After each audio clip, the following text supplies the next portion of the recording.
নোয়াখালীতে জন্ম নিয়ন্ত্রণ সামগ্রীর তীব্র সংকট চলছে। উপজেলা থেকে ইউনিয়ন পর্যায়ে পিল, ইনজেকশন, কন্ডম ও দীর্ঘমেয়াদী পদ্ধতির উপকরণ মিলছে না সহজে। এ নিয়ে কর্তৃপক্ষ বলছে, ক্রয়ের জটিলতায় এমন পরিস্থিতির সৃষ্টি হয়েছে। চাহিদার তুলনায় সরকারি সরবরাহ নেমে এসেছে প্রায় শূন্যের কোটায়। তাই নোয়াখালীতে পরিবার পরিকল্পনার জন্য জরুরি জন্ম নিয়ন্ত্রণ সামগ্রীর চরম সংকট দেখা দিয়েছে। প্রয়োজন হলেও পরিবার পরিকল্পনার আধুনিক পদ্ধতিগুলো ব্যবহার করতে পারছেন না গ্রামীণ দম্পতিরা। এতে অনিচ্ছাকৃত গর্ভধারণের আশঙ্কা বেড়ে যাচ্ছে। মহিলাদের অনেক কিসিমের রোগ আমরা পুরুষ ডাক্তাররা বলতে পারি না। পরিবার পরিকল্পনার কোনো ওষুধই এখানে নাই। আমরা স্বাস্থ্যকেন্দ্রে গেলেও কোনো ওষুধ পাই না। মাঠ পর্যায়ে পরিবার পরিকল্পনার কোনো সদস্যকেও দেখা যায় না। স্বাস্থ্যকেন্দ্রে গেলে কোনো প্রকার জন্ম নিয়ন্ত্রণ ইনজেকশন, ট্যাবলেট কিংবা কন্ডম কোনোটাই পাওয়া যায় না।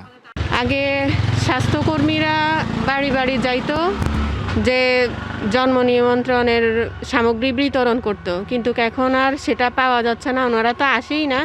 নগদ নিয়ে এলো হার নামানা হার অফার। সর্বনিম্ন 10,000 টাকা রেমিটেন্স নগদে পাঠালে থাকছে স্বর্ণের হার জেতার সুযোগ।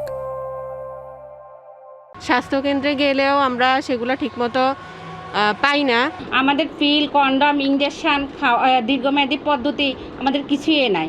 আমরা রোগীর চাহিদা অনুযায়ী দিতে পারতেছি না, আর ওরা অনাকাঙ্ক্ষিত গর্ভধারণ হচ্ছে। জেলা পরিবার পরিকল্পনা অধিদপ্তরের তথ্য অনুযায়ী 2024 সালের জুলাই থেকে কেন্দ্রীয়ভাবে নতুন কোনো ক্রয় কার্যক্রম না হওয়ায় এই সংকট তীব্র হয়েছে। তবে দ্রুত সমস্যা সমাধানের চেষ্টা চলছে।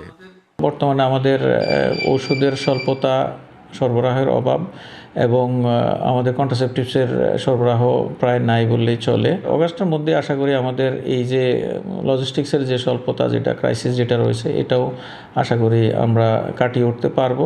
জন্ম নিয়ন্ত্রণে গ্রামীণ জনগোষ্ঠীর বড় অংশ সরকারি সরবরাহের উপর নির্ভরশীল।